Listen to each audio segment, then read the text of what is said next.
Look, if you guys want to farm in the comments, if you want to get people to come up and chat, that would be lovely.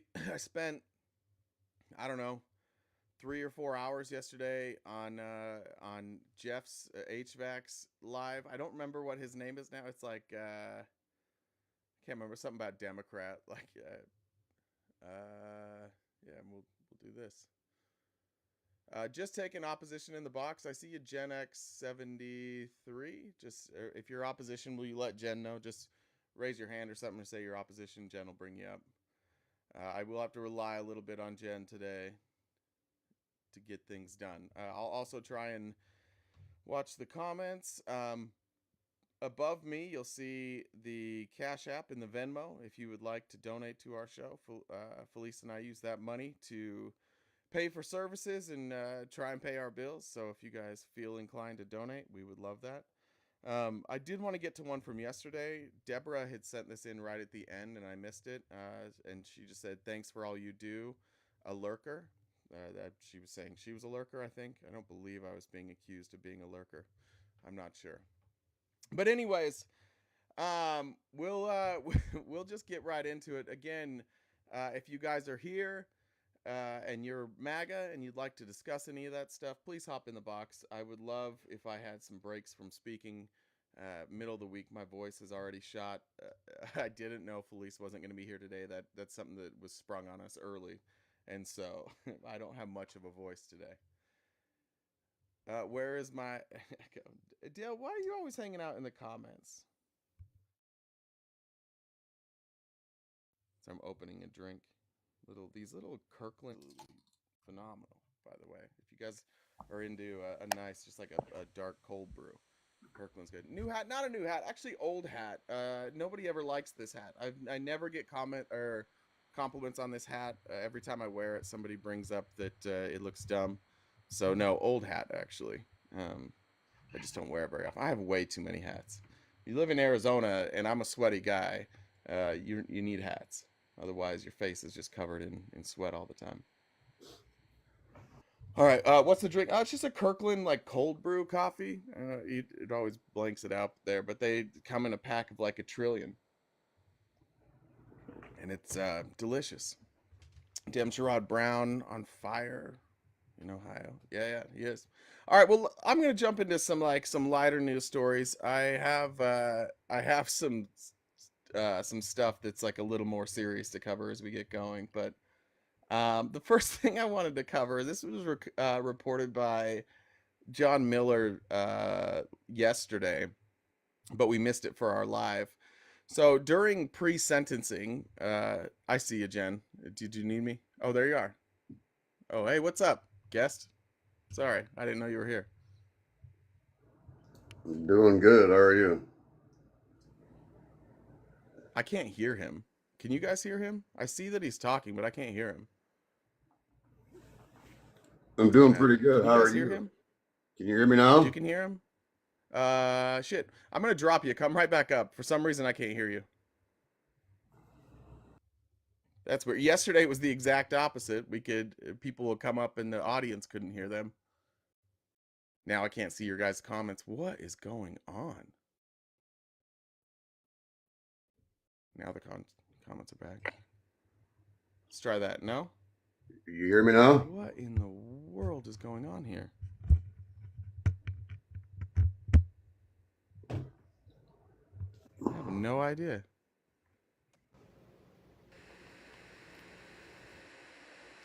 I know you guys hear him. I just don't.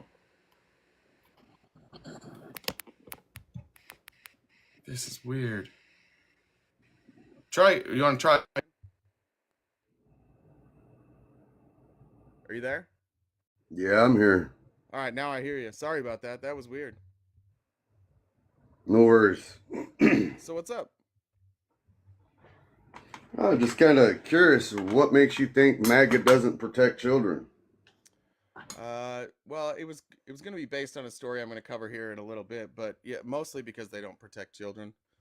They don't do anything to stop like the perpetuating violence that's happening inside of churches. When there is abuse by conservatives, they generally cover it up or pretend it doesn't exist. So you think that's just for MAGA supporters? Well, I no, I'm just saying specifically MAGA doesn't protect children. The people that are running Project 2025, the people that are largely responsible for who Trump's cabinet will be, they're all pretty complicit in covering up child abuse.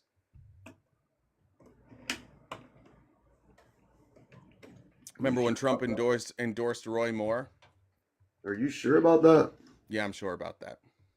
So you do know that MAGA is just an idea, don't you? You Yeah, realize that it's not just a form of people, because like when you yeah, I'm say using it as in general. I'm using it okay, as so when like you the people that consider themselves MAGA, the people that are diehard Trumpers, they don't okay, protect children.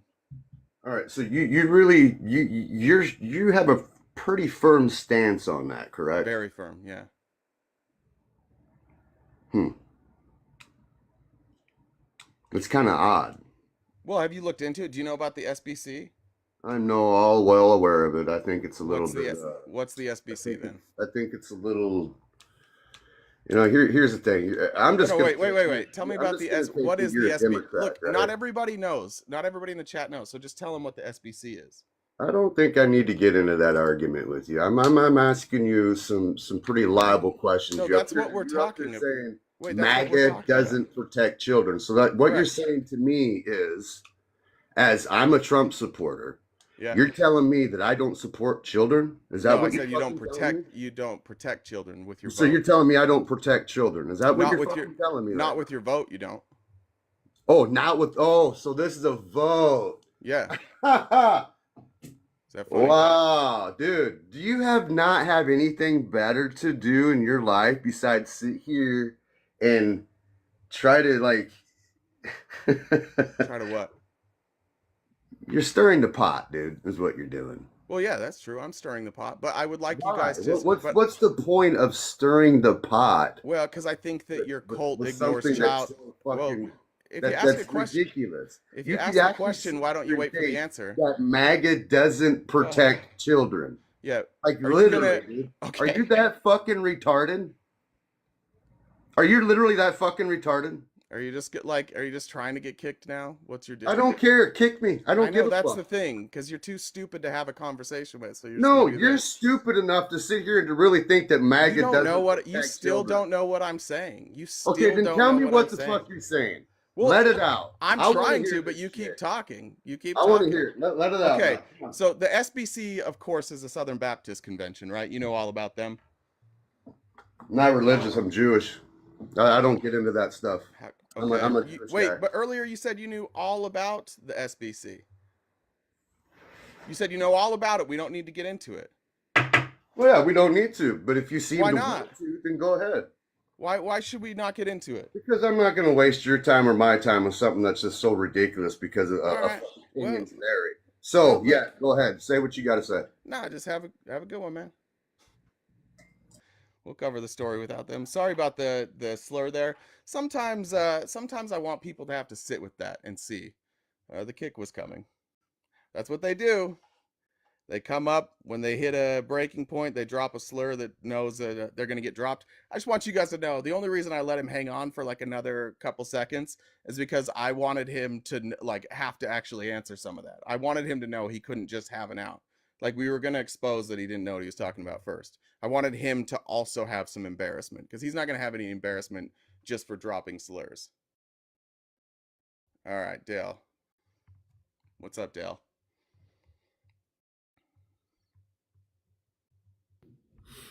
I don't really know what you're talking about. Oh, do you know who the Southern Baptist Convention is? No. Okay, I can try and explain this to you. The Southern Baptist Has it been in Convention, the news a lot? well, probably not the news you consume. Well, what channel is it on? Where have I seen it? I don't know. I don't know if it's been on TV. So it's not big news. Well, you can decide. I think it's big news. I think when the people writing Project Usually if it's on 2020, TV, it's Dale, usually big Dale, news. would you mind waiting until the end of my sentences before you started speaking? Is that all right? Can we agree to that? Yeah, go. Yeah, go. Thank you. Yeah, look, I think it is big news when the authors of the guiding legislation for Donald Trump are people who seem to not care about abusing children and in some cases helped cover it up. Okay, explain it. Okay, so the Southern Baptist Convention, uh, they that was held, I think, in June 11th. What's today? So that might have been 2 days ago or yesterday. That was yesterday. They kicked off the convention by voting whether or not they should allow women to be pastors. First of all, like these, remember, these are the people that are in charge largely of Project 2025. Do you agree with that? Do you think women should not be allowed to be pastors or I don't pastors? care either way. I know. I'm just wondering what you think. Okay, so you don't care. Great. No. All right. So the former vice president and CNP, which is the Council on National Policy, which advises Donald Trump and Project 2025, he has at least 6 charges against him for abusing children. His name's Paul Pressler. You heard that name? Nope. Okay. Well, Paul Pressler again, one of the presidents there.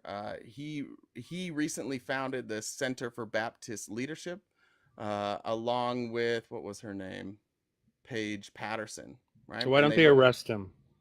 well, they're trying to, like that case is still pending, but the Southern Baptists, rather than addressing any of that, what they're doing instead is they're going after women pastors. There's 700 cases currently that are unsettled with the Southern Baptist Convention. 700, all relating to children. And these are the people that Donald Trump is largely relying on to write his policy for Agenda 47 and Project 2025. So why don't they arrest them? Did you the investigations are ongoing. Okay, so Oh, I there we guess go. you should start by saying that they're investigating this. That is what I said. That's literally Well, what I no, your said. statement says MAGA doesn't protect You children. don't. How do you explain that? Well, because most of the time children are abused at churches. I don't see MAGA going after churches. Oh, so are you saying that liberals don't go to church? No, I'm not. They do, right? Some do, yeah, sure. You think they might be sitting right next to the MAGA person in church? Maybe. So what's your point? My point is MAGA doesn't care, doesn't protect Well, children. does the liberal person sitting right next to him care? You'd have to point to the liberal and which. Well, you're which, painting with a really broad yeah. brush here, Jay. Well, in order for this to be analogous, you would have to show me the person that directs policy for Joe Biden who also covers up crimes against No, children. you're talking about In people order for sitting this in to church. be analogous, in order for this to be analogous, you would have to have some representation on the left of somebody that's directing policy for the president who's also ignoring child abuse claims. Okay, so Yeah. Okay. Yeah. Oh no, not okay. You get that's a wait, huge difference, wait. right? I'm going to show you. I'm going to use a really good example that maybe you can understand. How many children has the Biden administration, migrant children, lost? Well, you're going to quote 88,000. How many? Well, you're going to say 88,000, but you haven't fact checked that, have you? Oh, is that too many? Where does that number come from? Oh. So it's one? No, where did that number come from? Is one too many to lose? I'm just wondering where that number came from.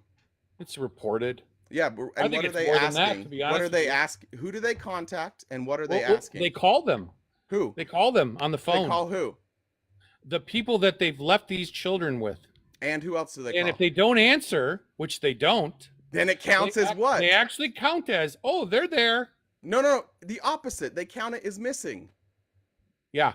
So Yeah. why do you think? So you're why do you talking think about they're- 80. So you're saying 88,000 missing kids. Well, what you mean is 88,000 times somebody didn't answer a phone. This is why you guys Oh. are so dishonest. Yeah.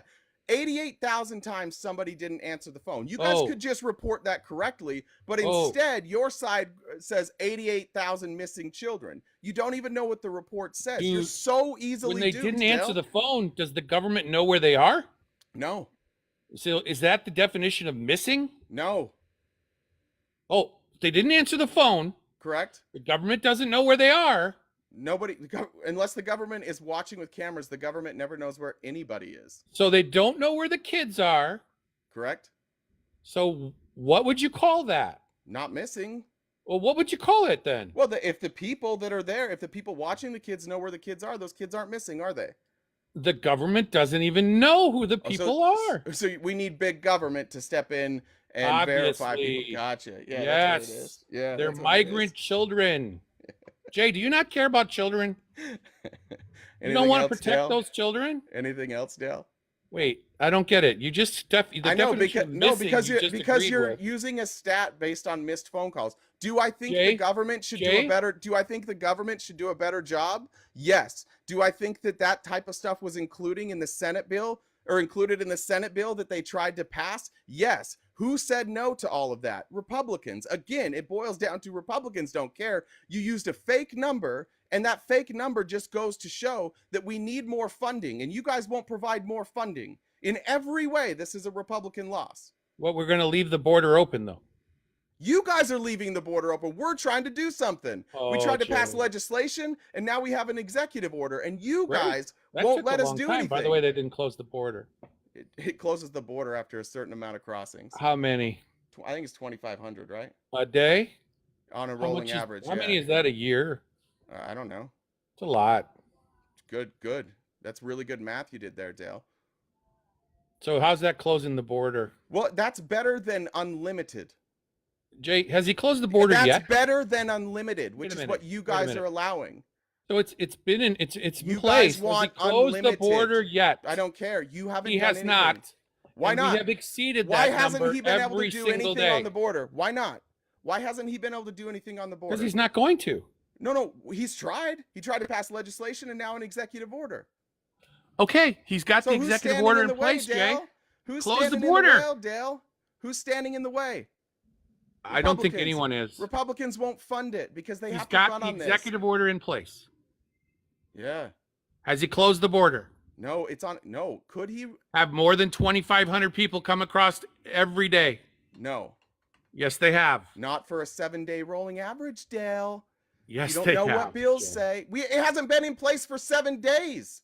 Jay, he's not going to close the border. Dale, how can you have a 7-day rolling average before 7 days? Jay, let me know when he closes the border. How could you have a 7-day rolling average if we haven't had 7 days? Do you really think he's going to close the border? Dale, this is the thing, dude. You're so low information and so opinionated. You've completely turned this conversation. Now we're on the border because you couldn't defend the fact that a bunch of migrant children, a bunch of people who support migrant children, a bunch of people who support. They called and got no answer, but that's Dale. You agreed when we started this that you wouldn't talk while I was talking. Can you adhere to that, or do you need to go?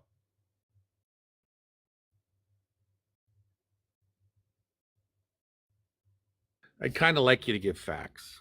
Well, you don't let me get sentences out, Dale. Go ahead. Tell me the definition of missing. No, I'm going to keep going with the point that I was making. And we started on the SBC, not protecting children. And because you didn't want to talk about that anymore, we're now on the border. But you still haven't defended that position. I'm right. You don't care about abusing children. And I'm so right that you changed the subject. Everybody here knows that you also don't care. And why don't you care? Because it's inconvenient for your political views. You don't want anybody to hear about this abuse of children because it makes your side look bad, which is why you changed the subject. If the border was closed. See, there you go. No, address what I just said. We're not talking about the border. We're talking about abusing children, Jay. We're talking about, okay, then let's talk about these abused children from the SBC. Oh, I think they should why be are investigated? Republicans allowing those exact people to write policy for them? I think that should be investigated, and everybody breaking the law should be arrested. Okay, but why are the Republicans allowing those people to write policy for them? I don't know enough about it. I don't think. I know. Yeah, but so you obviously do you think? Take a guess. Probably because they don't protect children. Probably. Okay. Probably because they care more about winning an election than protecting children, right? Yeah. Right? So let's go. No, yes, right? Yes. Right? Oh, right, okay. right. Okay, so we both agree MAGA doesn't protect children. That's right. Perfect. Thanks. Okay. I agreed with your mental fantasy. So oh no, wait, did you really not agree? Are you lying just to change subjects? No. So you do agree then? That's MAGA what does you not do protect children. Well, that's what you do with a hysterical lib. You nod and agree. Okay, that's what well happens. Then have a good day, Dale. That's what you do. Well, if we're not going to have a real conversation, you can just bounce. I'm just nodding and agreeing. I don't want to make you upset. Okay, have a good day, Dale. MAGA is so low information. Yeah, like we don't want to talk about abusing children, so I'll talk about it. Let me check the guests. I guess they're empty. Jen, just let me know if guests are coming up, guys. I'll try and do this. So let me go to this is again incredible reporting from Jenny Cohn. Let me. Oh yeah, I have a different thread open. I recently learned of the Threader app. Do you guys know about the Threader app? Also, I can't see. There we go. Decline that. All right, so this is reporting again from Jenny Cohn, who is by far the best person to follow if you want to see what the Christian nationalists are up to.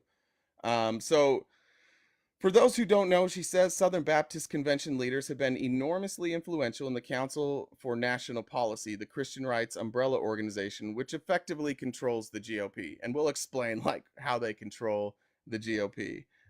Started kicking off their convention, they were voting on whether or not to remove the Baptist Church of Alexandria, Virginia. Why? Because they had a female pastor, right? They had a female pastor. And by the way, that female pastor was not over the entire congregation. That female pastor was just a pastor for women and children.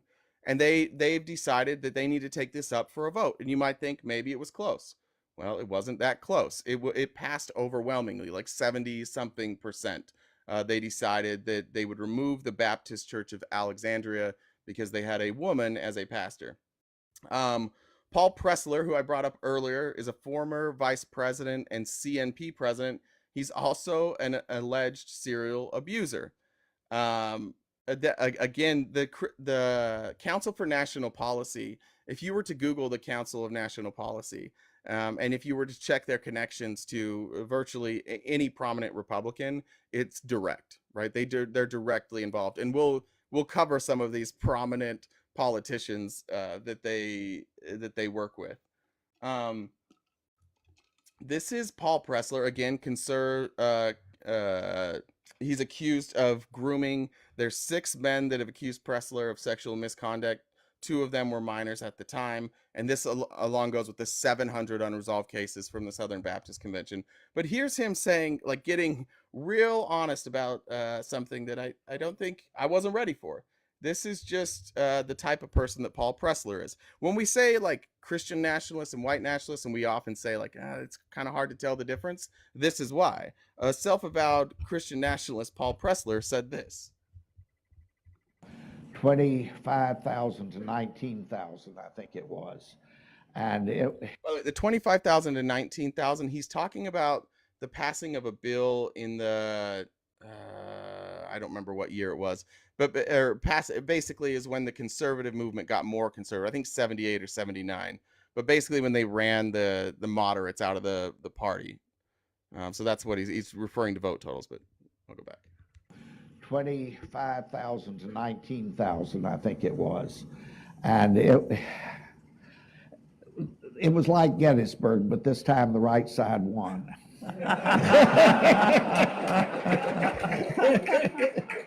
It was like. Did you hear that? It's Paul Pressler. Somebody who abuses children, sits on national boards that shape our policy, and says, it's just like Gettysburg, except for this time the good guys won. Right? All right, so let's talk about this Paul Pressler guy. Is he a one-off? I don't know. Hey, somebody mute Dale for the whole live. He had his opportunity. Paige Patterson is another example of overlap between SBC leadership and CNP leadership. Below, I wrote about Pressler and Patterson and the current effort to replicate the SBC's so-called conservative resurgence, which was led by Pressler and Patterson in the 80s. Okay, I thought it was late 70s. It's 80s. Recently founded Center for Baptist Leadership, which was founded by Paige Patterson and again backed by CNP, thumbs its nose at victims of sex abuse in Southern Baptist Convention. There were, again, multiple reports, multiple questions about the abuse by Southern Baptists. They don't even discuss it. They're not going to discuss this. They're just going to move on like there's no problem. Paul Pressler, again, the man who had those awful quotes and is an accused abuser. His protege, Rod Martin, who also belongs to the CMP and previously advised Peter Thiel, is heavily involved in the effort to usher in a new conservative resurgence in the SBC. He's saying, you know what, SBC, we are not conservative enough. It's not enough to stop at making sure women aren't pastors. It's not enough to cover up our abuse. We need to get even more conservative. This network was founded by, again, Rod Martin, an investor and longtime close friend and protege of Paul Pressler, the sicko. Despite the sex abuse claims against Pressler, Martin's website still features Pressler's glowing endorsement. If Martin sounds familiar, it may be due to his prior work as a senior advisor to PayPal founder Peter Thiel, a major Republican donor. And Peter Thiel is one of the major Republican donors, meaning like he runs Senate campaigns. He'll fund Senate campaigns by himself. Also a good friend of Elon Musk.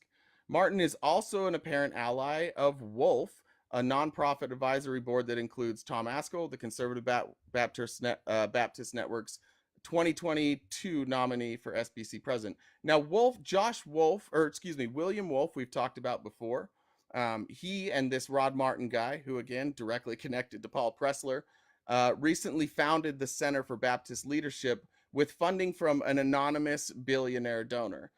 William Wolf is a self-described Christian nationalist, and he is a senior policy advisor for the Heritage Foundation and for Project 2025. Self-described Christian nationalist. Keep going. Then we get to, no, let's skip that. Yeah, Ben Zailoft. He's the editor of the Republican Sentinel, also on the board here for the, what's that group called again? The, shit, I got to keep going back. The Center for Baptist Leadership. Here's just 2 tweets that he that he put out. These are just real tweets. This is from March 15th of this year. Ben says, perhaps the most controversial position abortion abolitionists hold is that mothers who have abortions should be penalized. But the witness of church history affirms this stance. She who has, in quotes, she who has deliberately destroyed a fetus must bear the penalty for schmurder. This is Ben Zailoft. Again, directly tied to Project 2025, directly tied to Peter Thiel, saying that somebody who has an abortion must bear the penalty for schmurder. It's just a tweet from March of this year. These aren't old tweets we're digging up. These aren't old positions that they've changed their mind on. He also said we need to return to public executions. The punishments for offenses meriting death, the death penalty should strike maximum fear into the hearts of other would-be evildoers. We want the death penalty and we want public executions back. He also said this: birth control pills sometimes cause abortions by stopping embryos from implanting. They should be banned for that reason alone, without even getting into the massive societal harm they cause by discouraging fruitfulness and enabling widespread sexual immorality.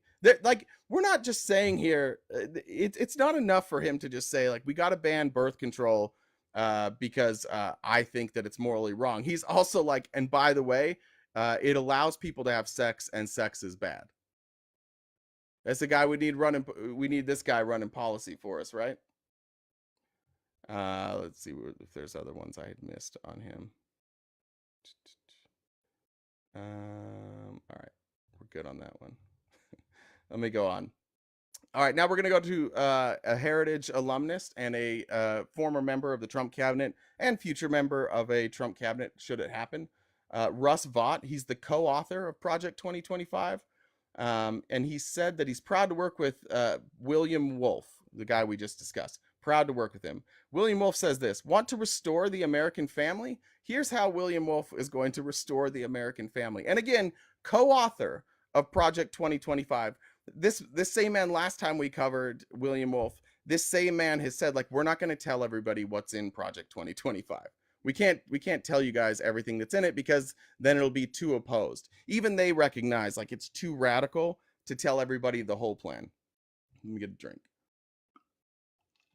William Wolf says this: want to restore the American family, end no-fault divorce, end abortion, reduce access to contraceptives, require men to provide for their children as soon as it's determined the child is theirs, end sex education in public schools, end surrogacy, overturn Obergefell.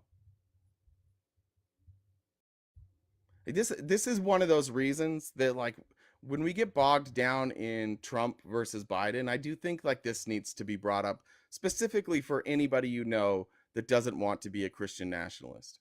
This is insane stuff. And again, this is the co-author of Project 2025. This is the co-author of the agenda that Donald Trump is promising to put in, right? Same thing. End no-fault divorce, end abortion, reduce access to contraceptives, require men to provide for their children as soon as it's determined the child is theirs, end sex education, end surrogacy, overturn Obergefell. It's telling in 2019, this is the investigation we were talking about of SBC. This took place in 2019. An investigation found 700 victims, many of them children, of alleged abuse by leaders in the Southern Baptist Convention. The Southern Baptist Convention is America's largest evangelical denomination. And of course, when they're asked about this, what do? They claim it's the media. It's a media smear. It's the media who doesn't want us to hear the voice of Jesus. It's interesting how that works, right? When the things they're doing wrong are exposed, they always blame the media. And it's never to say the media is wrong in this reporting. It's always the media is reporting this and therefore it's wrong. It reminds me of Alito's wife, Emma Bagema Alito. I don't remember her name. She had some wild name. It just reminded me of her. When she's confronted with the things that she did, she doesn't deny doing them. She just gets mad that people reported it. Now, you guys might remember Dusty Devers. This video is kind of long, and I apologize. But Dusty Devers, let me go back to this thread, is now somebody, I think he's Oklahoma senator, state senator.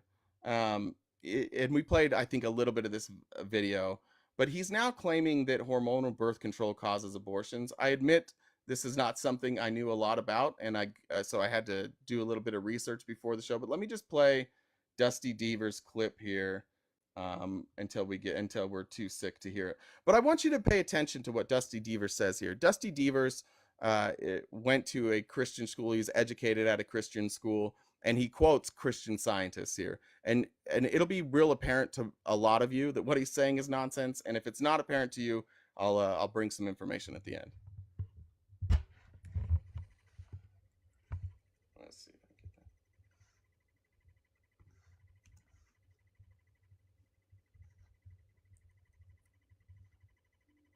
Large and complex topic, and this bill provides an opportunity to share many of the things that I've learned about the subject of abortion and hormonal birth controls.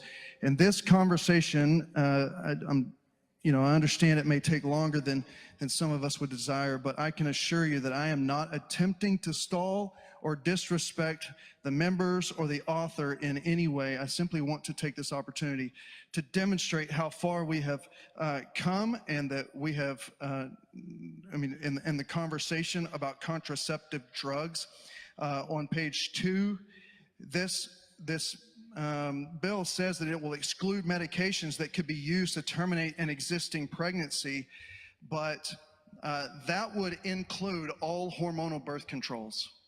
And so I need us to have this conversation and to know, I didn't know this. Before my wife and I were married, October 2003, she did what most of her Christian women friends did and started on hormonal birth control. And she asked her doctor for an IUD because her friends were using them, and they told her that they were the best way to go. And our doctor told my wife that she would not prescribe IUDs because she was a Christian, and that because IUDs cause an embryo to be sloughed off in the lining of the uterus and it would kill the baby. So IUDs would be abortifacient. Well, we didn't know anything about that, and it was news to us. And so we didn't know why we were just learning this so late in the game, but no one in our community told us.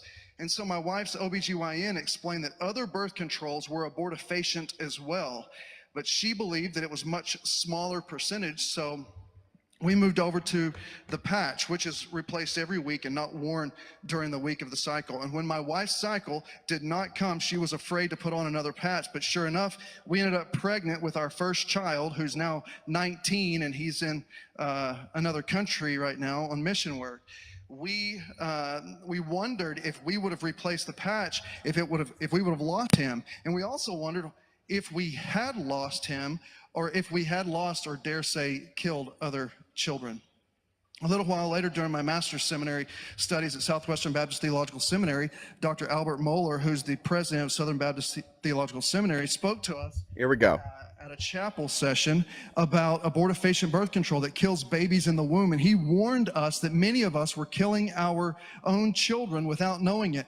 And many families were shocked and had no idea of the horrors of what had been merely accepted as normal family planning. And my prayer is that most of you will not be shocked about this information, but my guess is many will. And here's what follows merely scratches the surface on hormonal abortifacient birth control. And now around 9.6 million women are taking oral abortifacients, and many people are legitimately uninformed. They really don't know, or they're misinformed, they were wrongly told, or are willful. Okay. We can stop it right there because I want to point this out. This is now a person who's gone on, clearly educated on this topic, has gone on a tirade and is now accusing everybody else of being uninformed or misinformed. And I was like, well, I don't know. Is that true? I'd never, I don't know if an IUD is abortifacient. So I looked it up. First, I went to the National Library of Medicine, where they say there's an Institute for Social Studies and Action of the Philippines. They conducted a study and they said, widespread opposition to contraceptives, especially the IUD, persists because they are considered abortifacients. In terms of the IUD, there is accumulating research evidence that the device works primarily by preventing fertilization and less frequently by interfering with implantation. The injectable contraceptive Depo-Provera, which is banned in the Philippines, suppresses ovulation, as does the pill. Despite the evidence that most widely available contraceptives are not abortifacients, debate over this issue obscures a far more central issue: the right of each woman to plan her family size and interval between births. Screening and counseling provided by well-trained health personnel can enable women to choose the contraceptive method that best suits their needs and protects their health. In a response to this idea that the hormonal contraceptives are abortifacient, I'll drop the link, you guys can read it, but the Holland Gynecology and Obstetrics, they have a response to this claim, and largely this claim is just made by Christian nationalists. It's a fundamental misunderstanding of surprise how a baby is formed, how a baby is gestated.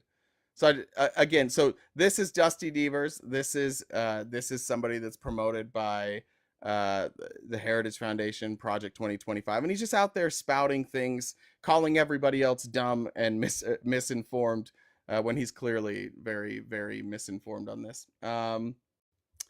Devers, the same guy, and Meg Basham. Oh, sorry, I forgot to cover Meg Basham. So Meg Basham then responded to this video by Dusty Devers. Meg, I'm trying to remember what board she's on. Claremont Institute. She works for the Claremont Institute. She then responds to Devers posting this L for himself, and she says, I learned about the abortifacient mechanism about 5 months into marriage, about the same time that I was spiritually examining why I was taking them at all. I thought, when I read that, I was like, okay, so you were trying to decide spiritually what was the right thing to do. You're clearly already not taking a scientific approach here. For a number of reasons, I quit taking them, which had a number of immediate positive health benefits. One of which, sorry for TMI, was that we realized they suppress women's sex drive. Not great for a newly married couple. I have no idea if that's true. I would imagine that could be a side effect. That sounds like a reasonable side effect. I don't know if that's true or not, though. That I also know that Christians historically don't understand what sex drive is. but also so grateful I got off them so early because we soon discovered I would have trouble conceiving and it took us a lot of years to get our babies. That's something I would never have known if I'd continued taking them into my 20s, and I might have missed my opportunity to have children. That seems crazy to me. That seems like a crazy thing to say. That you wouldn't have gone in for a checkup unless you were planning to have children? Like, it's not like you can't have a checkup, right? It's not like you can't go see your OBGYN anytime, or that you shouldn't. How often are you supposed to go see an OBGYN? Yeah, I don't know the answer to that question. What's the answer to that question? Is there like a general consensus? Once a year? Depends on your age. Okay, you got it. All right. So her saying like if I wouldn't have stopped taking that, it would have been late into my 20s. By the way, if I'd continued taking them into my 20s, I might have missed my opportunity to have children. I don't I, to me that rang back to like being in the Mormon cult and all my friends. Like I have so many friends right now whose kids are like in high school or graduating high school, which is crazy. I graduated high school like I think it's our 20-year, yeah, it's our 20-year anniversary this year. So 20 years ago I graduated high school. Most of my friends have kids in middle school and high school. Almost all of them. Not me. I started late. Okay, let me get back to the thread here. Um, oh, Meg Basham also works for the Daily Wire. I did not know that. I thought she was just Claremont. There we go. She also works for Ben Shapiro. So that same person's talking science for Ben Shapiro's obvious pro science network. Um, Devers and Basham, both of these two, were featured speakers at the Center for Baptist Leadership's recent event during the SBC annual meeting. Along with them, some names you may know: Jared Moore. You probably don't know these names because you probably don't follow Project 2025. But Troy Miller, Joan Whitehead, people who are constantly promoting Project 2025. Then we get a man named Rod Martin. Now, Rod Martin is a member of the board for Project 2025. He also, I want to say he worked for the Trump campaign, but he might be working for them now. I'll figure that out. He retweeted this tweet from William Wolf. Southern Baptists were faithful today by voting to disfellowship that church in Alexandria, Virginia, that just simply had a female pastor. Will we be faithful tomorrow to pass the law amendment with the same numbers? Um, let's see, which one's this? Let's get past that. Okay, so Rod Martin, Christian right investor and former advisor to Peter Thiel. That's where we had his name before. His website is the one that still includes the praise from Paul Presner. Presner, remember, is the guy who abused at least six boys. Still the glowing endorsement from Judge Paul Pressler saying, "I'm proud to have been Rod Martin's friend for a quarter century, and I can tell you he is one of the finest men and most outstanding leaders in our church and in our country today. He has a knack for turning everything he touches to success." What a glowing endorsement from a P3DO. That's terrific. Now, Rod Martin is the connection to the money for all of these guys. Rod Martin's the one that connects them to Peter Thiel. He's the one that connects them to, he was involved in that fundraiser for Trump just barely in San Francisco. Rod Martin's like kind of one of the money guys. Rod Martin, wait, let's go here. Again, Rod Martin, who again, a protege of Paul Pressler.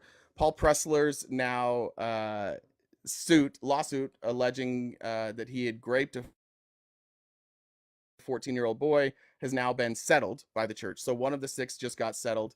Rod Martin tweeted out that was a tragedy. It was a tragedy that the church had to pay that.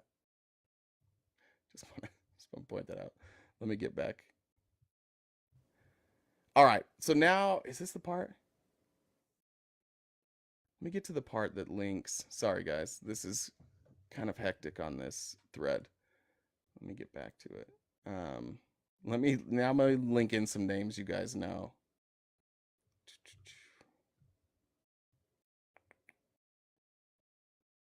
Is it this one? I'm sorry.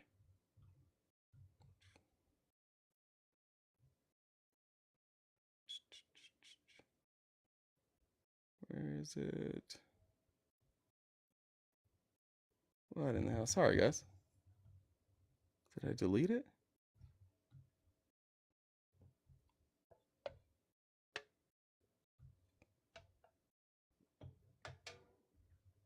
Son of a bitch. I can't find this. Sorry, I'm trying to. There's a part linking some people here, and I need to find it. How did I delete that? Here we go. All right. Here's the connections that you're gonna know. First comes out. Turns out the Turning Point USA billboards that have been put up have been partially sponsored by Southern Baptist. So we have Charlie Kirk.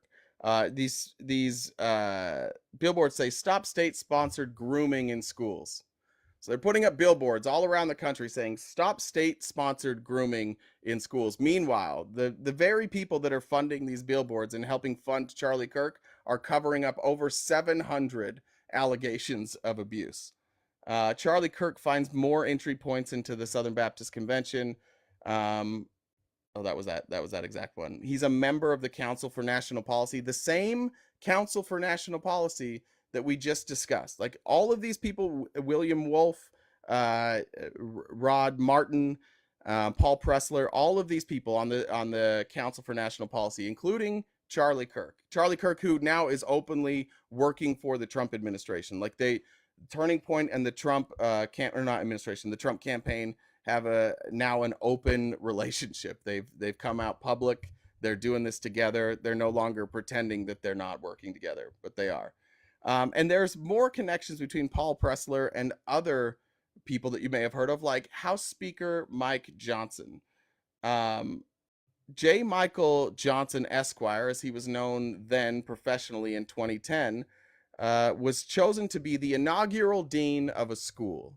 And that school was called the Judge Paul Pressler School of Law, named for a Southern Baptist Convention luminary who we just talked about, who again has been abusing children. The very first inaugural dean of that school was none other than Mike Johnson.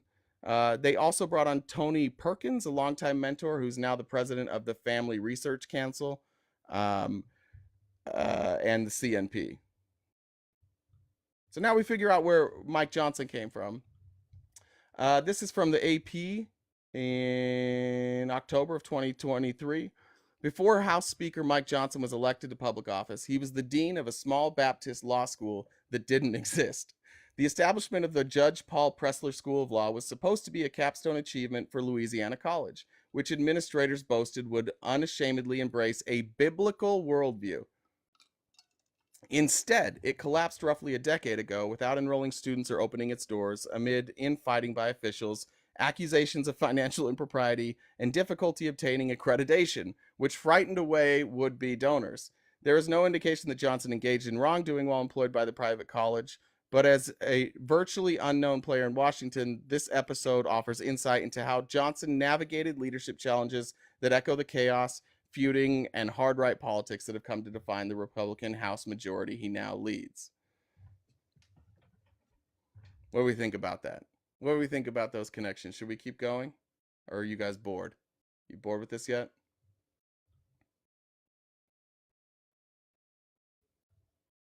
Get back to it. Come on.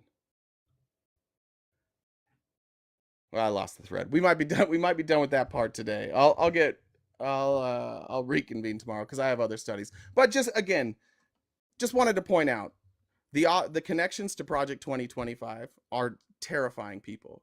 They are people that that reflect the views of virtually nobody in this country. Like they are so much further right than what Republicans say they are. But this is the problem. They're the ones making the policy. I understand if a Republican comes up and is like, "That's not me. I don't support that." Well, what's the other policy? What's the other agenda that you guys are pushing? What's the other agenda that's being put forward outside of Project 2025? It's Agenda 47, Project 2025. They're the same thing. Terrifying. We can't let this election happen with Donald Trump winning. We can't let it end with Donald Trump winning. Sorry. Excuse me. I'm closing tabs. Like we can't have that. So it's a terrifying prospect. All right.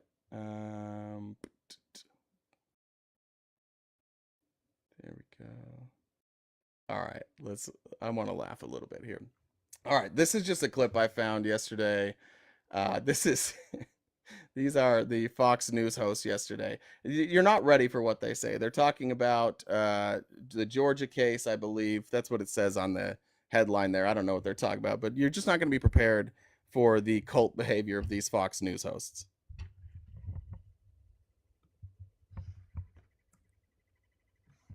Wrote down measured, he was authoritative, he was firm. And he, unlike 46, said, I have great respect for the Supreme Court justices. He said this is a big step toward unification, and it was refreshing to hear a president that spoke highly and in great reverence, and rightly so, for the Supreme Court decision. Kim, so good. What I love about him, he never plays the victim. He was like, keep weaponizing me, I just keep winning. Never plays the victim. I thought he was super presidential today. I was watching. He doesn't play the victim, guys. This is Donald Trump. That's the thing about him. He's so presidential. He doesn't play the victim. They're talking about a judgment that they believe went their way, and Donald Trump praising the judge. Like, of course, like if a judgment goes their way, of course Donald Trump praises the judge, but never the victim. When he loses these court cases, he never plays victim. He never says anything about being victimized. Jenna sent a message, said, thanks for being awesome. Thank you, Jenna. Wasn't me, not naming names, but someone missed their ECT. I believe that was to Dale. And Jennifer says, Eyes Open says, you're a paid propagandist. Just wanted to confirm by paying you. Where's mom? I mean, I guess technically I'm a paid propagandist. Mom just needed to take care of some family stuff today, so mom is not here today. Let's go here. All right. This is from the Washington Post this morning from Maxine Joslow. The title of this article is Why Scientists Fear a Second Trump Term and What They're Doing About It. When the union representing nearly half of EPA Environmental Protection Agency employees approved a new contract with the federal government this month, it included an unusual provision that had nothing to do with pay, benefits, or workplace flexibility, protections from political meddling into their work. The protections, which ensure workers can report any meddling without fear of retribution, reprisal, or retaliation, are a way for us to get in front of a second Trump administration and protect our workers, said Marie Owens-Powell, an EPA gas station storage tank inspector and president of the American Federation of Government Employees. This agreement signals the extent to which career employees and Biden administration officials are racing to foil any efforts to interfere with climate science. Oh, hey, what's up, Drew? What's going on? Hey. What are you I've been getting a lot of flack from you people that I don't come up enough. I used to come up too much. Now I don't come up enough. You're never going to win. You're never going to win. What'd you do? Did you make people mad in the comments? Probably. That's my job, right? What'd you say? You can't have been opposed to anything we're covering today. No, absolutely not. No. I wanted to come up to say that I agree with that 100%. But that's not fun, so I got to push back a little, right? Yeah, give me the pushback. What do we got? And again, this is kind of a stupid point, but I'll make it anyway. It's a good start. Because what's his name? Chris Hayes said the other night about Donald Trump's interview. He had like a sit down, I guess, on Fox. I didn't see the interview, but I saw the clip that he wouldn't, that he pushed back on releasing the Epstein documents. So Chris Hayes lost his mind. Oh, everything else he's okay with, FBI files on JFK, alien stuff, but then Epstein, he pushes back a little bit. But I don't see Biden releasing them either. And I think everybody I think that's silly because I understand what Chris Hayes is saying, but basically Trump was like, yes, yes, yes. And then on Epstein, he was like, I know, it was a gotcha moment. It was a gotcha moment. But really, I mean, this is something that everybody would love to see, right? Wouldn't everybody love to see these elites actually getting what they deserve? I don't know why people... Children. Honest to God, I think it's one of the dumbest things. It's one of the dumbest conspiracy theories. Like, the Epstein client list is going to be a list of clients who invested with him. Like, Epstein, for a horrible human being, really intelligent. You really think he kept a list of all the people that he abused children with? I do. I've never heard that. I think part of his thing was But do we know that list exists? Nobody's ever said if that list exists. It's like it's this hypothetical list that I don't think exists, and we talk about it all the time. But yeah, like just going off of the evidence, who should be more worried about Epstein's secrets? Probably Trump, the guy who's been photographed with him, I mean, the guy that flew on his plane. Yeah. Right. Maybe, but I just think the guy that wished Ghislaine Maxwell well. I wish her well, he said, on her trial, which was crazy. I wish what that would do for me, for Biden, because I'm not voting for Trump. You guys already know I'm not voting for Biden for my own reasons, but that might push it over, because then it's like, all right, so you don't even know if it exists. Yeah, well, I mean, everybody else seems to know. Well, everybody in the media, Chris Hayes seems to know. I know. That's the crazy thing about this conspiracy theory, is everybody repeats it. But maybe I missed it, but I don't know of any list that exists. Yeah, I don't either. I mean, you could be right. There could be no list. I doubt it. I mean, and again, it's all hearsay. I've heard that there's, classified documents pertaining to his case. I mean, there's definitely documents that weren't released. The guy's dead. Who we protecting now, right? Aside from the people on the list. Well, I mean, look, I just think that we're really quick to accuse people of those types of things, and basically like guilt by association. One of my like close friends, one of my soccer teammates, one time went down for he was a soccer coach, and he wound up being charged, I think, with I don't want to actually say it, but abusing some of his players. And this is a guy that like I would play soccer with every night, so he's a close friend. And that was the thing. I was terrified, and we'd go out of our way. But sometimes people would like throw us in with him, like his soccer team, his group of friends. Like we should have stopped it. Like we should have known. We had no idea. Like right. He was married. We all would go to dinner together, like with his wife. He had a kid. Like none of us knew. And so I just wonder about that sometimes. Like, does a list exist? How prevalent was this? How many people were involved? I'd be surprised if it was a lot of people. Like, I think if we know one thing about people who abuse children is they largely try not to tell other people that they do that. Right. I mean, look, I mean, like I said, I knew it wasn't really the greatest point. I'm just saying that if there is something, that would be a great thing. That would be a great thing to say.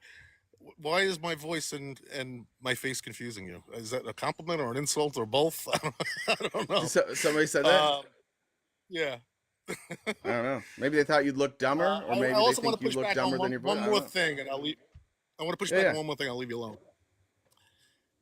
Yeah, I don't think you were correct last night on HX Live when you were saying that Trump push back on or actually loosen regulations on mutual funds waiting 90 days. I think you have it all a little confused. Not mutual funds, buying houses. That was about new home purchases. Yeah, that happened. I think you have it confused. What do you think it is? The regulation that he relaxed was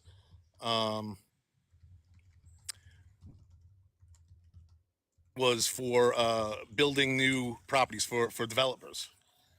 Actually, for low income housing, which I think is a good thing. But I think you got that confused with a bill that Democrats tried to push recently, which I agree with 100%, is that mutual funds can't be in this single family residence investing game at all. They have to, close all their positions. They have to sell all the houses over 10 years, and they can't buy any new single family residences, which I agree with 1,000%. This is weird. You can't link to his executive order on this anymore. What the hell? I don't think you intentionally got it wrong. I just think that maybe you missed. No, I don't think. I don't think I got it Kind wrong. of mixed the two. All right, sorry. I was looking at it. Explain to me again what you think it is. Well, what he did was he reduced the regulations on developers developing single family resident or low income housing. So apparently there's a lot of loopholes involved in developing. I never developed anything, so I don't know. But apparently that's what he. Let relax the regulation on. Let me see. But if I then can there was pull it up a also a different bill way. recently at the same time that Democrats brought forward that would ban hedge funds and corporations from buying single-family residences because of what it does. Again, it makes it unfair for regular people to try to buy houses, and I'm with that. I've seen it. All right, I think, is this it? No, that's not it. Gosh damn it. This is so weird. The whitehouse.gov has taken this down. This is bizarre. I'm not trying to give you a gotcha moment. I just thought that maybe you just got it confused. I'm really not. I don't think so. Okay, let's see. I think this is where it is. Let me double check.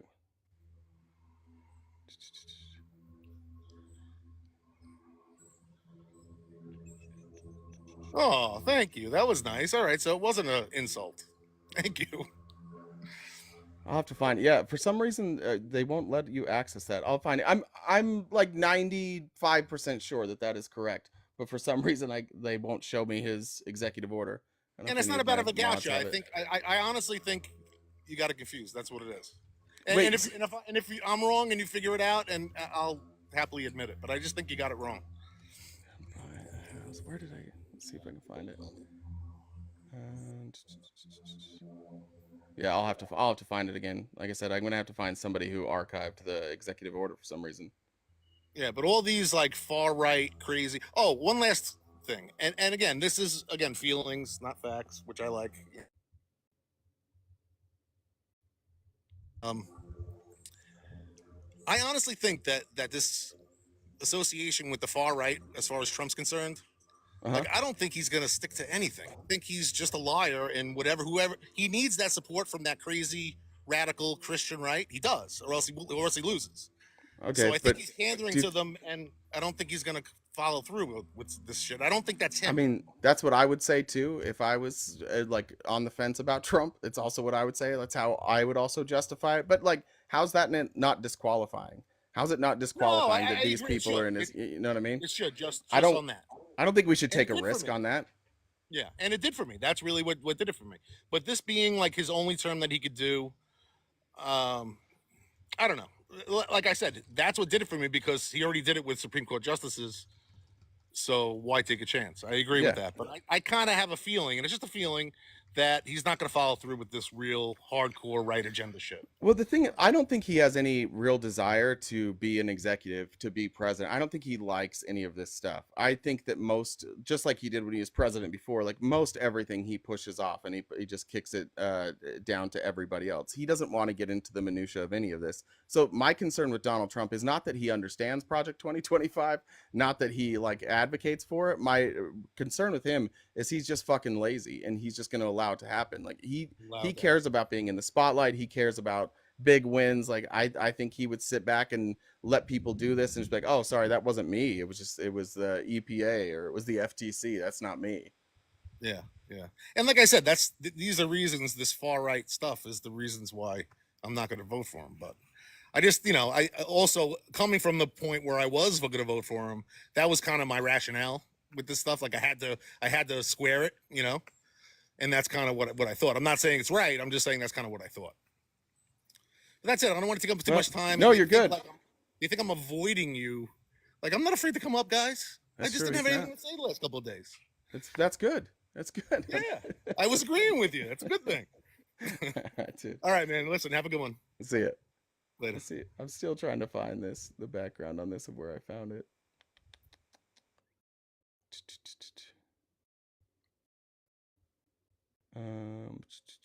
I gotta find that damn 90-day rule. I think it's 90 days. It could have been 60. If anybody has a link for that, send it to me.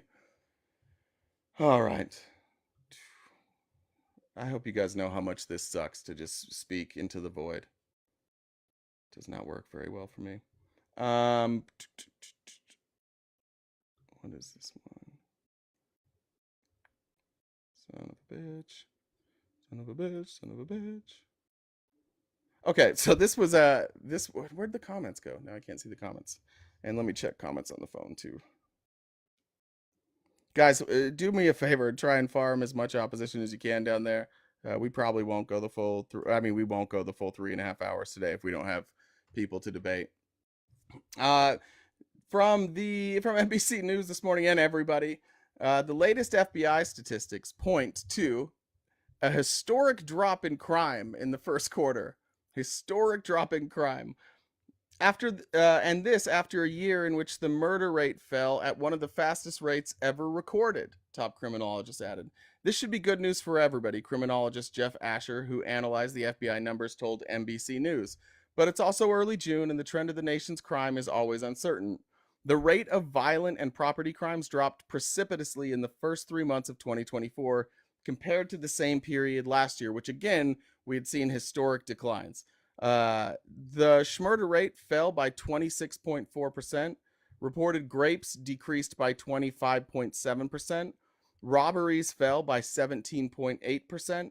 Aggravated assault fell by 12.5%. And the overall violent crime rate went down by 15.2%. And again, but don't tell right wingers that. If you go anywhere, they're going to tell you how we have historic violence, we have historic schmurders and robberies and grapes and assaults. We don't. Reported property crimes also decreased by 15.1%. This data makes clear that last year's historic decline in violent crime is continuing.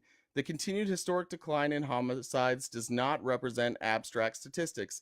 It represents people whose lives were saved, people who are still here to see their children grow up, to work toward fulfilling their dreams, and to contribute to their communities. Philadelphia Police Commissioner Kevin Bethel echoed Garland, telling NBC News, "Summer is just starting, so we are always very cautious that we don't overstate and overestimate the direction we're going." And that's just because, historically, those are the most violent months. So it probably wouldn't be a surprise if we saw quarter 2 be higher than quarter 1, and that's what maybe quarter 3 higher than quarter 1. It's kind of what they're saying. But during the pandemic, we had the highest number of homicides and shootings ever in the history of the city of Philadelphia. We're not going in that direction. Brian Higgins, a professor at John Jay College of Criminal Justice, said there could be a correlation between the crime decline and the efforts in recent years to beef up police forces that lost officers in the aftermath of the George Floyd murder and amid calls to defund the police. It wasn't just the pandemic that was causing crime to rise. I don't know if I agree with this. We need to make more investments in police training, and that wasn't okay. I agree with that, and that wasn't happening. Asher, however, said defund the police was more of a talking point. We didn't see a lot of defunding actually happen, but so many societal factors affect crime rates, making it difficult to pinpoint the exact reason why crime goes up and down. We still don't really know why crime went down in the 1990s. What's clear, however, is that the public continues to believe that crime is worse than it is, according to a recent Pew Research report where it showed that Americans, we can pull this out, concerns about crime have grown both among Republicans and Democrats. Starting in 2021, our concern about crime by Democrats was 39%. We're concerned about rising crime. 55% of Republicans, overall 47%. That jumped to 60% for Republicans in 2022, 65% in 2023, and 68% now. The Democrat, it's more flatlined. We're at 45, 47, still at 47. So you see this, people were afraid of crime post-COVID, and it was like this, and then the Democrats leveled off, and Republicans have continued to climb higher. Any ideas on why that might happen? Any ideas why Republicans in 2024 are more concerned about rising crime than they were in 2021? Anybody have any opinions on that? If you do, let me know. So the new UCR report could potentially undermine what has been a regular campaign talking point for President Trump, that on President Joe Biden's watch, violent crime has skyrocketed in virtually every American city. This progress we're seeing is no accident. Joe Biden said in a statement Monday, "My administration is putting more cops on the beat, holding violent criminals accountable, and getting illegal guns off the street. And we're doing it in partnership with communities. As a result, Americans are safer today than when I took office." The Biden campaign used blunter language and noted that crime soared on Trump's presidential watch during the pandemic. Donald Trump is a convicted criminal who enabled the largest spike in violent crime in more than a century, Biden campaign spokesperson Mar Musa said. President Biden has worked hard to clean up its mess, and it's working. All right, whatever you want to say. You want to give Biden credit for it? Fine. If you don't want to give Biden credit, That's also fine. I don't think that Joe Biden deserves all the credit for this. But I will say this, it's further proof that Republicans do not live in reality. And they've been removed from reality on purpose. Like they pull you away on purpose. I don't see the box. There are people in the box. I do see. Yeah, just taking opposition for right now in the box. Actually, well, yeah, we'll just do opposition for right now until I get through my stories. Then we may open it up and then take off. Do I want to go through that? Oh yeah, this was a weird story. Didn't you guys see that Rasmussen tweet? Have you guys, anybody here seen that? Do you know what I'm talking about? There was a tweet that Rasmussen polls put out. Now, Rasmussen is a I mean, historically they're a good polling center. They always lean right, which is okay. Like polling centers have their bias. Rasmussen for a lot of years was pretty accurate. They've really struggled since 2016 to get their polling correct. They're not one of the top rated pollsters. But this is interesting. They put out a tweet that said China lied, Fauci lied, people died, and they used this tweet or this poll from 1,051 U.S. likely voters. This was conducted between June 15th and June 19th, and this was the question that they asked. Do you agree or disagree with this statement about the COVID-19 pandemic? China lied, Fauci lied, people died. The amount of people that strongly agreed between likely voters, 43% said they strongly agree. 31% of Democrats, 57% of Republicans, 43% of others. 17% said somewhat agree, with 15% Democrats saying somewhat, and 19% Republican. I think it's interesting that we don't really know what China did yet. We don't really know if Fauci lied. We do know that people died. But the people that strongly agree is much higher than somewhat agree, which is pretty crazy, right? The people who, and that goes to show what our country is. Like, we speak in such absolutes about things that we don't know, right? We think that our opinion and our feelings carry a lot of weight. And then when you get down to strongly disagree, only 11% of Republicans say they strongly disagree with that. Only 4% say not sure. They're pretty sure. Like they think that. There was a response from Ryan Kirk, which I thought was brilliant, to Rasmussen, and he said, "There's a reason we do actual studies for medical science and don't rely on polling. Science isn't a democracy. Invoking the Holocaust as a comparison is beyond reprehensible." Oh yeah, that's what they said. They said that it was, I forgot to read the rest of that. They said it was more than the Holocaust. And then Rasmussen tweets back at them, "Engineered death is reprehensible and Americans have had their say. Be sure to take your booster." This is a trend that I notice more and more and more with everybody pushing MAGA. And I don't know, I don't think they're all in on it. I think this is how they're conditioned. Ryan Kirk is saying, yes, scientific studies say that your poll is wrong. Scientific studies are what we rely on, not public opinion. And Rasmussen responds with, "Engineered death is reprehensible and Americans have had their say." See, again, they're not addressing the fact that Americans are wrong here. And this is where I have a real problem with Republicans lately. Y'all say crime's on the rise. We just looked at it. Crime's not on the rise. It's on the decline. But you guys still, like, you'll go to your deathbed saying crime is on the rise until Trump gets in. Then you'll just credit him. We look at the studies with COVID. We look at the likelihood that you're safe when you're vaccinated versus unvaccinated. It's overwhelming. Every study says the same thing. You're better off being vaccinated than unvaccinated. And yet, here we have, again, a right-wing poll who used to try and be respectable. What if you were a pollster? If you were running a polling company and you wanted to be respectable, you wouldn't put something out like this. These are all just feelings. The poll says what it says. If you want to ask people that question, I think that's good information to have. I'm glad I know what those percentages are. But Rasmussen isn't saying, here's the polls, do what you want with it. They're saying, here's the polls, and here's how you should interpret it, which is probably why Rasmussen has struggled since 2016, because they look for every way to give Republicans a win, and they're just not there. And now we're doing engineered death. That's what we're doing as Republicans now. That's pretty bizarre.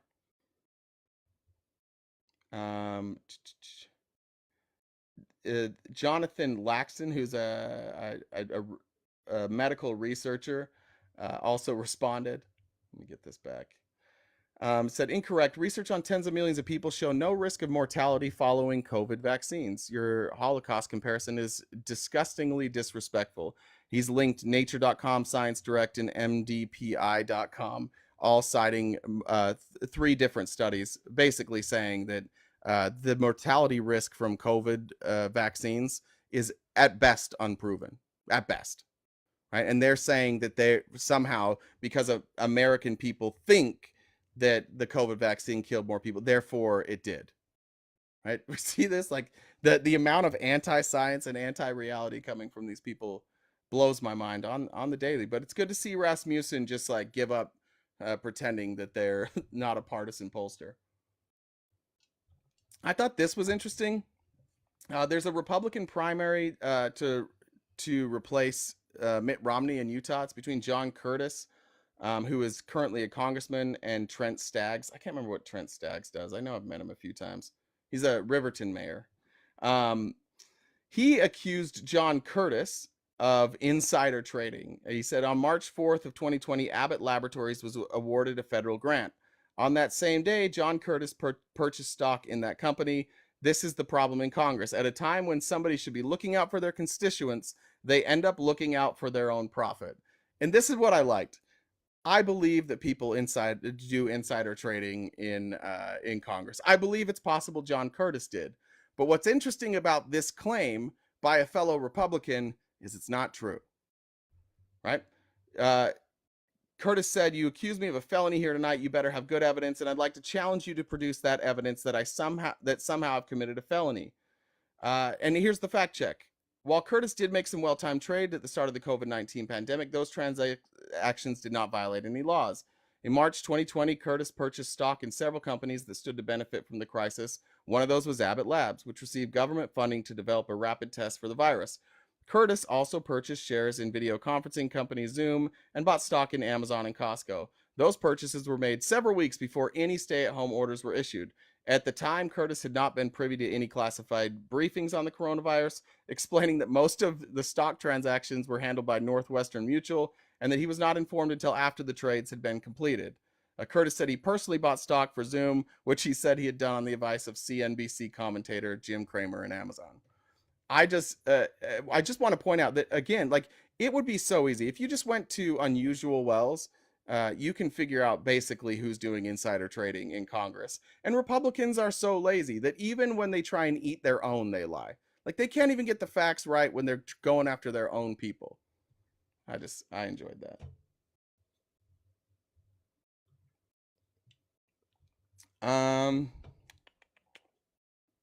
What is this one? Let me get to this article. Sorry, I got to pull up Apple News.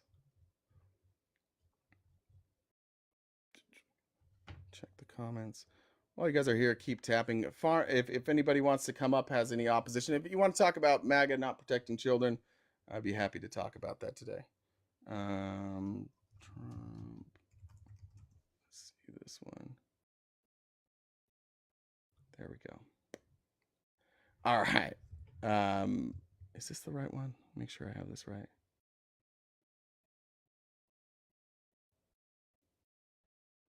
Yeah, this is the one. Okay. Well, actually, I don't want to. I'm not going to cover this. If you guys want to read it, the real alien menaces is Trump's plague of suspicion and fear. There's Trump saying that he's going to go and deport people. Obviously, that's horrific. Obviously, unconstitutional. But that article just lays out that there are people here in this country who have been here their entire lives. People who aren't, they're here with their family. All their family are citizens, and what might happen during deportation raids. It's a good read, but it's long, and I don't know if my voice is going to hold up for that. So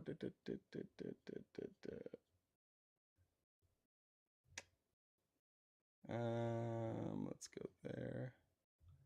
That might be. Oh yeah, more news today out of Ohio. Where's my partner? She's She had last minute this morning needed to cancel, which is why I'm very unprepared today, and I apologize for that. I don't blame you if you don't feel like this is our best show.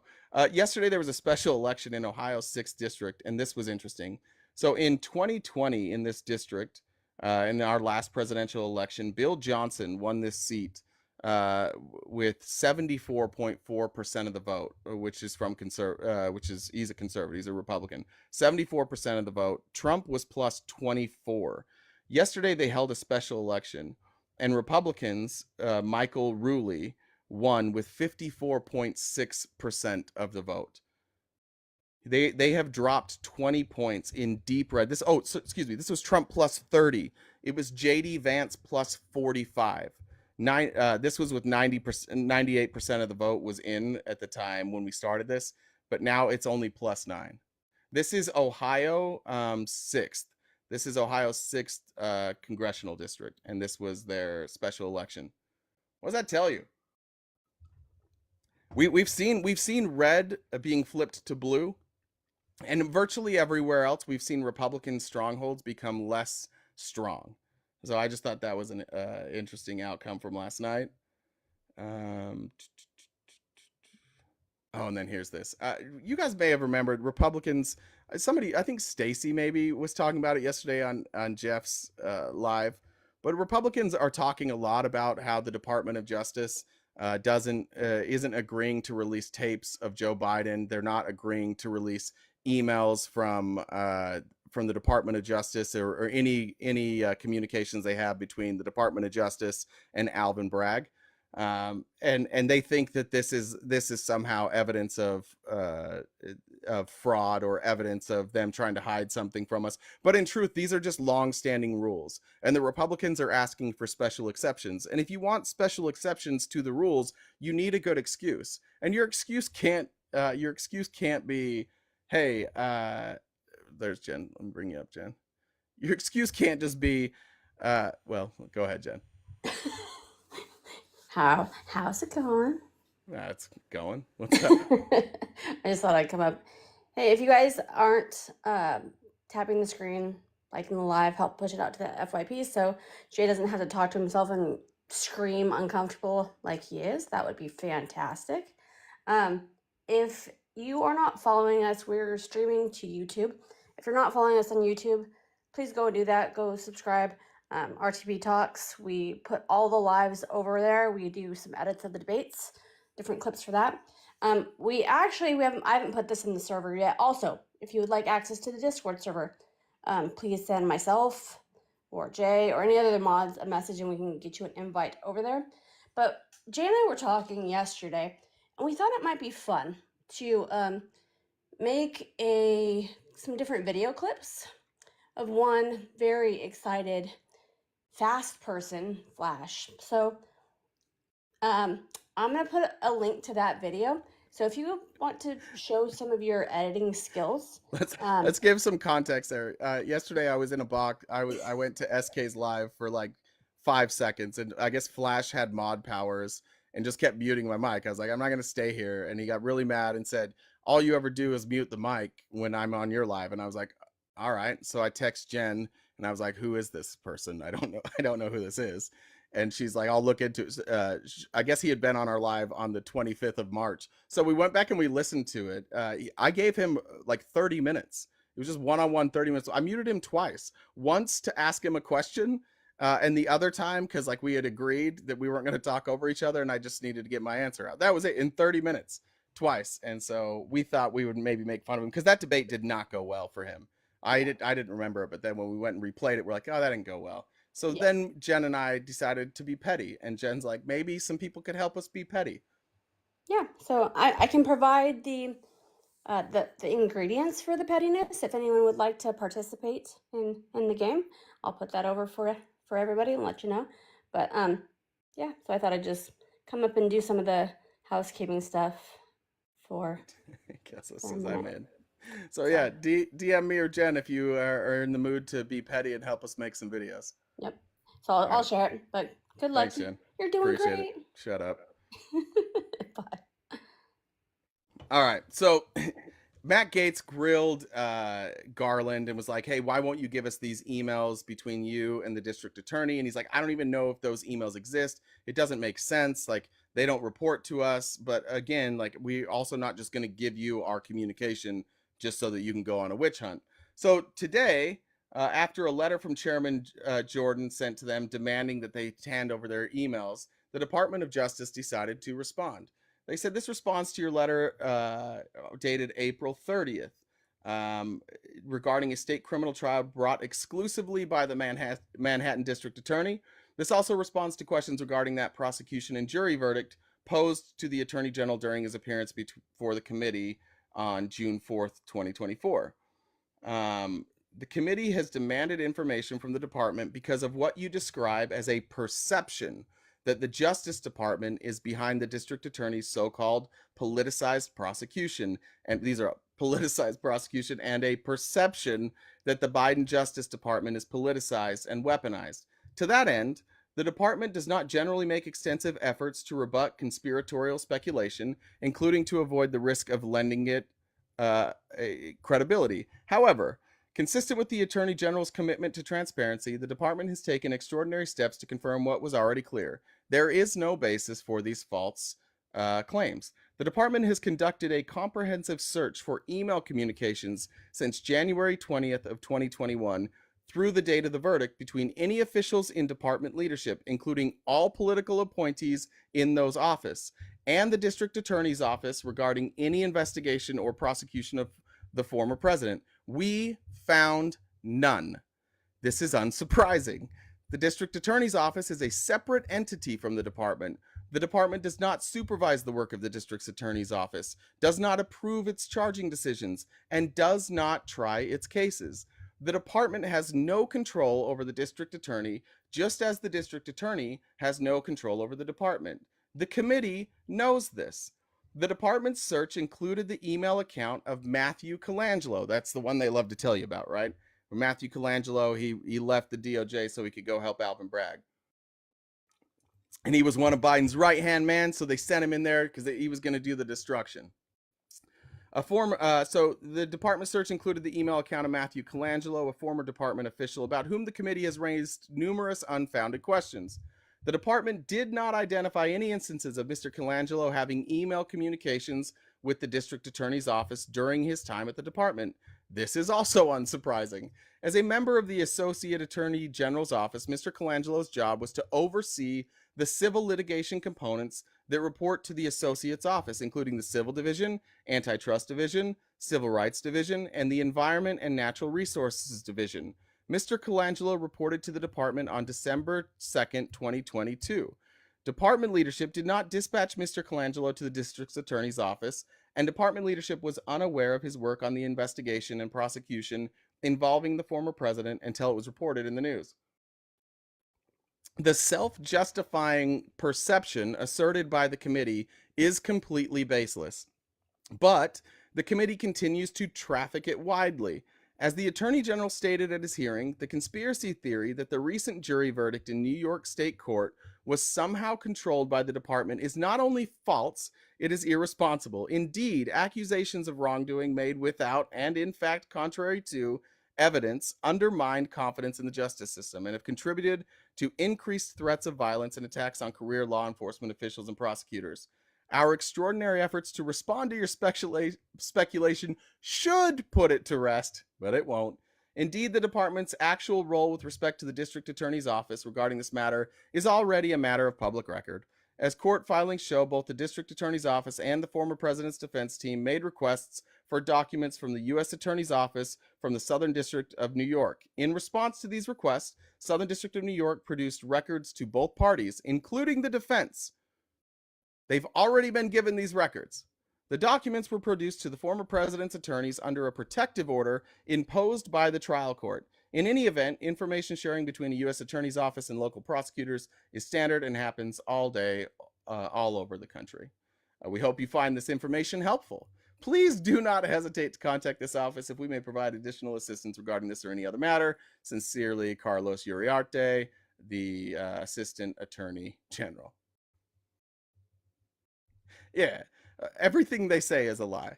guys. Like, I don't know what to tell Republicans in here. I would challenge a Republican to come up here and tell me why they're voting for Donald Trump, and have it be based on like reality, like data, or stories that are real. I'm not saying that doesn't exist. I'm saying it would be difficult. I think it would be difficult for you to come up and explain support for Donald Trump without either mentioning Joe Biden or without telling a lie. I think that would be difficult. Like, what would be the reasons? Do we have any MAGA? Are there any MAGA in the comments? Just let me know if there's MAGA. I'll ask them in the comments here. What would be a reason? If you don't want to come up, you can hang out in the comments. Probably nothing. Trump supporters don't know facts, which sucks. Like, there's plenty of people that are intelligent that are Trump supporters, but again, like, we went past the normal divide that we have politically. The MAGA cult took us to a place where now, if you're MAGA, basically whatever you hear, you believe the opposite. Whatever reality is telling you, you believe the opposite. That's where we're at now. I mean, think about who MAGA attracts. Like, I know I don't want to do like the celebrity name drop thing, but like, the thing about celebrities is it does give us like a view into what kind of people are attracted to certain places. Like, who are the celebrities or the people that have influence that have moved to the right? Rogan, right? Somebody who is shown that he regularly gets facts wrong. Russell Brand, who's trying to hide sexual assault. What else do we got? We got Tim Pool, who used to pretend to be a leftist and now is a full-on Christian nationalist. Celebrity, like, what's Kanye? Remember when Kanye was like a Trump person? Aaron Rodgers, Scott Baio. Well, no, not Scott Baio. I said celebrities, ugly man. Not just average people. Not just your everyday Americans. Let me read some comments here. Oh, those just came in late. Somebody said my Venmo wasn't working today. One came through. It does happen from time to time that Venmo will like freeze my account. They say it's suspicious. Last time somebody said, I think they said the H group, and so my account was suspended. Who else do we have here? That one. This one's just kind of funny. So Trump, you guys know, had to meet with his parole officer. A guy running for president and a former president has a parole officer. Kid Rock, Kid Rock, Dr. Oz, Ricky Schroeder. Who's Ricky Schroeder? Is Chris Pratt MAGA? That's disappointing. James Wood. Chris Pratt's probably their best one then. That's their best one. I didn't know Chris Pratt was MAGA. Amber Rose. Good. Well, that sucks about Chris Pratt. I like Chris Pratt. Get it together, Chris Pratt. Anyways, so Donald Trump has a parole officer, and then yesterday, obviously, Hunter Biden was found guilty for possessing a gun while he was under substances. We know, like, you can't do that. It's on the form. You also can't possess one when you're a convicted felon. Meanwhile, the New York City Department of Probation officials have questioned former President Donald Trump about an additional pew-pew that had been registered to him in New York and his access to firearms as part of their pre-sentencing interview. The former president was convicted on 34 counts of falsifying business records at the end of last month. Possession of firearms or ammunition by a convicted felon is a federal crime. According to the official, Trump said that there was a pew-pew in Florida, which is believed to be one of the 3 weapons listed on his New York City permit to carry concealed weapons. 2 of those 3 pistols he was licensed to carry were turned in to the NYPD on March 31st, 2023. And a 3rd gun listed on Trump's license was lawfully moved to Florida. Contacted by CNN last week, Palm Beach police said they were unaware of any pew-pew that Trump might have had, and that none had been turned over to the department since his felony conviction. Trump's New York gun license was suspended after his arrest in 2023. And now, as a result of his conviction, his license is being revoked, according to New York police. So I just want to point out that Donald Trump, a convicted felon, seems to be, I don't know if he's hiding it, but he's not turning over his pew-pews. Someone saying Chris Pratt is not MAGA. Kevin Costner is MAGA? I mean, he's old. White dudes who get old, who have acted like almost exclusively in Westerns, I'm never really surprised by that. That makes sense to me. That might. Do I have anything else to cover today? It could be it.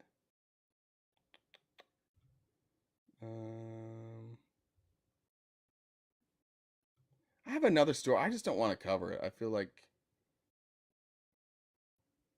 yeah, I think that's it. Boom, boom. All right. Yeah, that's it. If there's no opposition in the box, that's what oh, there's somebody in the box. I don't know.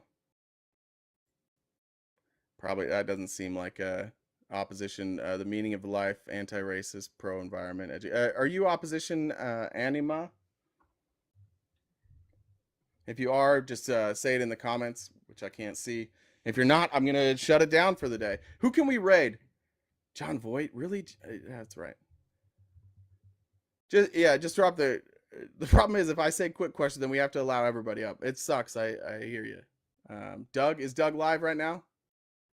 We did Mishi. We did Doug. We haven't done for a while. Let's go to let's go to Doug's. Let's raid Doug's. Sorry guys for the short show. That's what I could come up with on last minute. We'll make it up to you tomorrow. I think Felice will be back tomorrow, and I'm going to be live with Fax tomorrow night as well.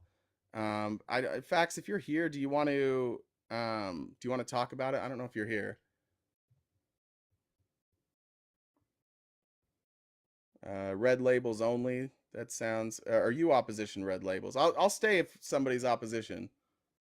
Where's my hat from? My hat is from a golf course, and we'll leave it at that. It's the name of a golf course. Oh, he's taking care of the MAGAs on Doug's. All right, so I will be over. I'll be with Fax tomorrow night. I don't remember what time. I think like 3. Jen's telling me there might be opposition. Let's see. Doesn't look like it. I don't think so. All right, guys, we'll see you tomorrow morning. I may come back on later tonight and do some debates. We'll see. We'll see what happens. Other than that, take care of yourself. Make sure you subscribe to our YouTube. If you want an invite to the Discord, shoot me or Jen or any of the moderators a message, and we will make sure that we get you an invitation.